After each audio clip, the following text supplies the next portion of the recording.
Hi, I'm Kathy Deggendorfer. I'm a trustee with the Roundhouse Foundation, and we're at Pine Meadow Ranch, the Center for Arts and Agriculture, here in the historic Hammond house, built in 1937 and just recently remodeled so that we can use it as an artist in residence space. So here we are in this beautiful kitchen with an amazing view, and it's our inaugural opportunity to come and watch Pam cook and create for some local foods. So here we are. Okay, hi, I'm Pam, and we're going to be cooking a Thanksgiving side dish today. And so a lot of people think of Central Oregon as having a very short growing season, which it does, but these are all things that have been grown locally, and a lot of these things are still growing now. These collard greens I picked from my garden, and they've gone through several single-digit nights out in Camp Sherman. I had thyme and sage growing out there, and then these beets were locally grown. These are from my garden in Camp Sherman, and the apples did come from northern Oregon, so they're not completely local. We've also got some parsnips here that we're going to use, garlic, and the greens from the beets. I have sea salt and some ghee, olive oil, and pepper, and this is really all we need to make a great Thanksgiving dish.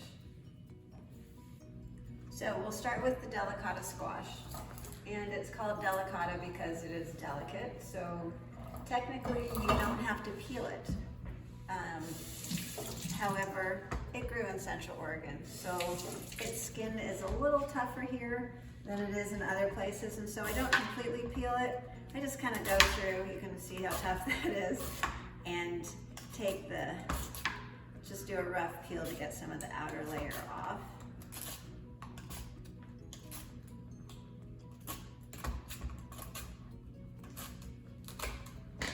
And then I have a bowl here for the chickens. I'm going to be very popular with chickens later. It's very easy to make friends with chickens. And then I cut the ends off.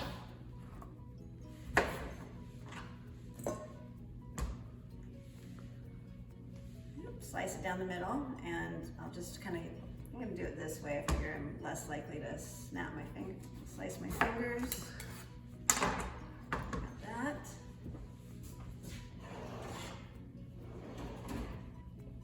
I don't know what anything in the kitchen is. Ice cream scoop works great for this. And then you just run down the middle of it. And you can save the seeds. I'm throwing them in a colander right now.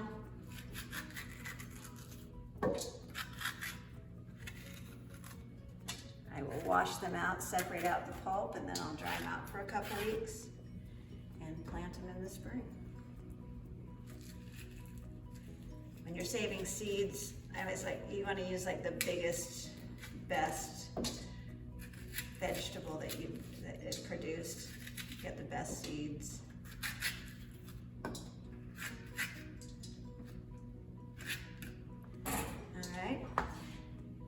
And then I'm just going to cut it so that I get a lot of discs like this.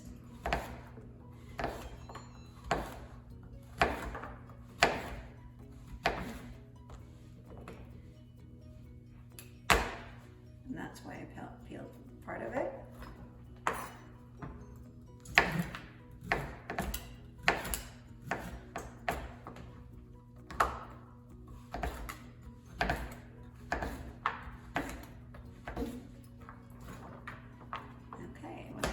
Done, I'm going to be tossing it in a baking sheet. If you can hand me one of those.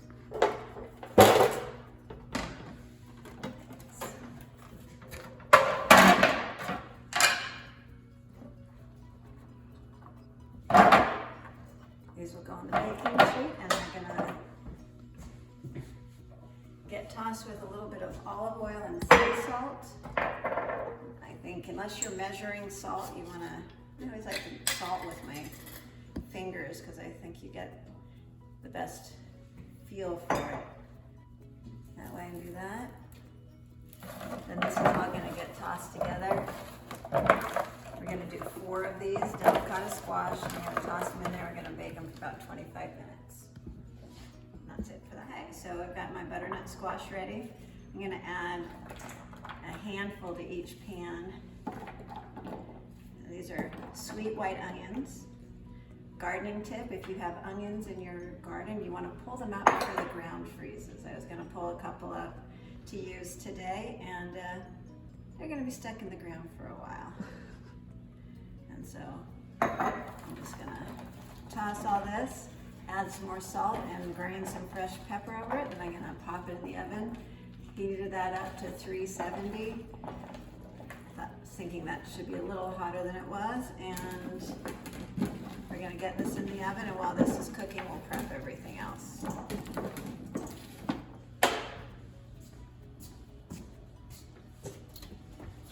right, that is a clean oven.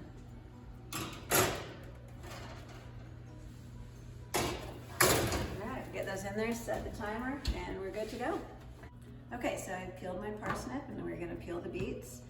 Most recipes tell you to peel apples. I never peel apples, and I've never had a problem with the skin, so I don't do it. So what the idea with these is we're just going to cut these into small cubes.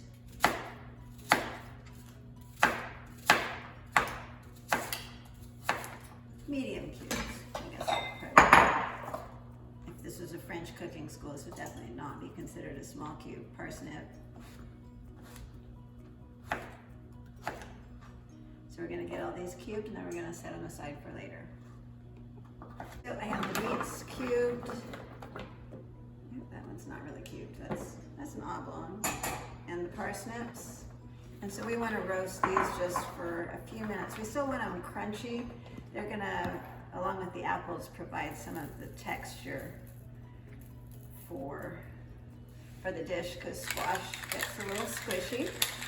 And so we'll do this, and then we'll start with 15 minutes and then see how they turn out.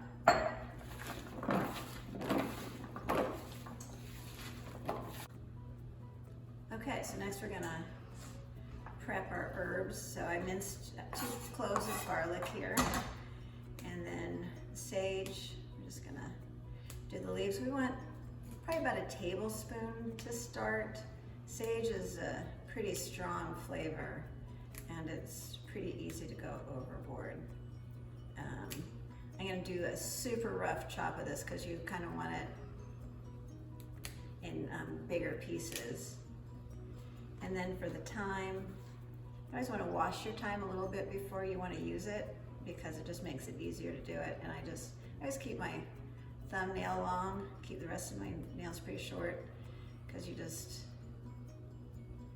get a stem and you just run your finger down it and peel it off. I don't like too much thyme. I hate herbes de Provence, and it took me a long time to figure out what it was that was in it. It was the thyme, but I'll probably do a couple teaspoons to a tablespoon of this, so you can kind of adjust the herbs depending on what you like. Okay, so these have gone almost 25 minutes, and they're still not quite as done as I want. They're still kind of pale. I want to see some spots kind of browning on the edges. When you're roasting stuff, you always want to make sure that everything is spaced out so that there's room for air to move around, so you can get that nice caramelization in. So I'm going to start with 5 minutes, but I'll probably end up being 10 more minutes. Okay, so I have my beet greens here, and I usually just do a really rough chop on them. I kind of line them up lengthwise and just cut them so that they're in long, narrow strips. Like that. And then sometimes if I worry that they're going to be too long, I'll just do a chop in the other direction. Collard greens are the same thing, and these greens are all tender enough that you don't have to worry about taking the stem out. If you were going to use the same recipe using kale, you usually want to take the lower part of the stem out. Okay, so now that we have our greens chopped, we're going to take the greens and our herbs, garlic. We're going to take them over to the stove, and we're going to get everything softened. Okay, so we are going to now, we're gonna get everything softened. We're not gonna cook everything completely through because everything's gonna be going back in the oven together. So I'm gonna take a big spoonful of ghee and heat that up in the pan. Get that melted.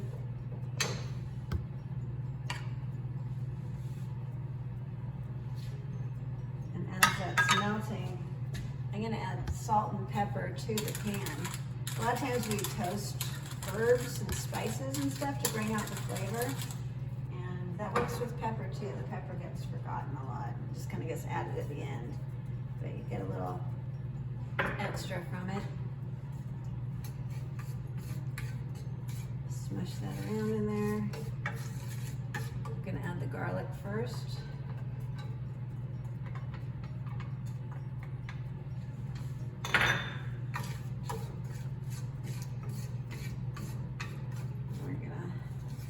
Toss that around until we start smelling it.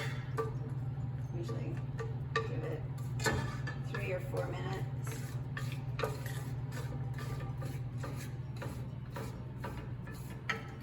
Okay, so the garlic is just starting to brown a little bit, and we'll pretend that it's browned more. I'm gonna dump my apples in here. Kind of get them around to get them tossed in all the seasoning. I'm gonna grab my sage. So I ended up going obviously with more than a tablespoon. I'd say that's, if it was chopped up, it would probably be about 2 tablespoons. My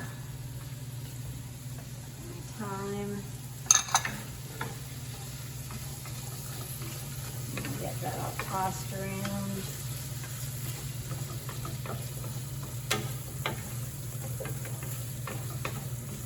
Everything coated with the ghee and the herbs. And I'm going to add the greens.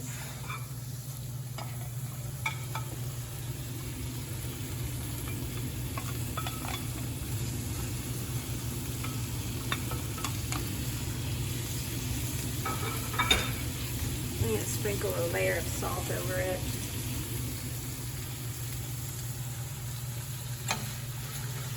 Toss that in and cook everything for about 5 more minutes until everything's nice and soft.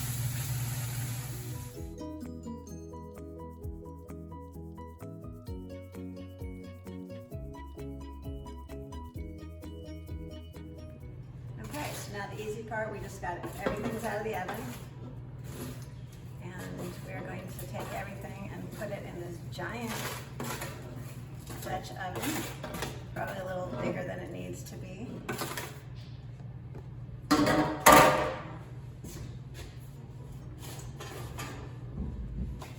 Get everything together in here.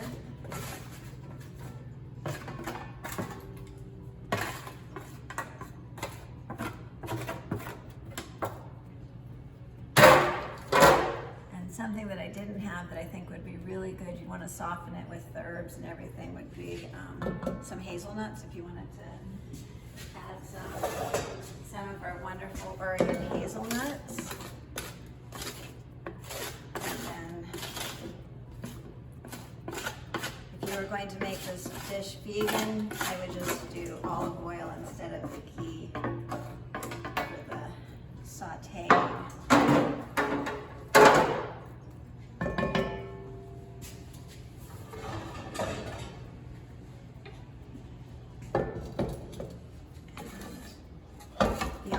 I use the ghee instead of olive oil. You get a little bit, just a little bit of extra creaminess, a little bit extra mouthfeel. Oops, I'm just throwing stuff everywhere.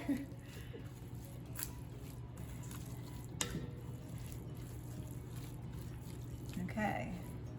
If you are vegan, look away, but I'm going to toss in a little Windy Acres feta in here. Kind of set that on top so it can get nice and bubbly. just throw it in the oven for about 15 minutes. And when it comes out, it should be good to go. I'm gonna leave it uncovered.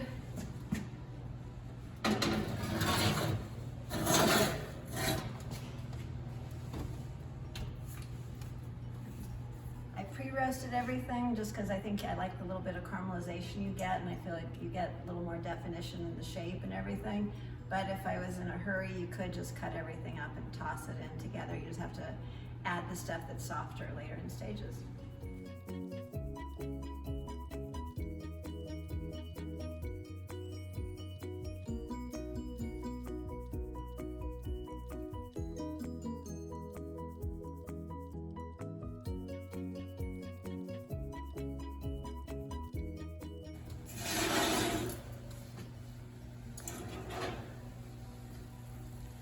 Okay, so cheese is slightly melted, and toss it around, it'll kind of stream off of that. Okay, so here we are, our finished dish, nice and colorful.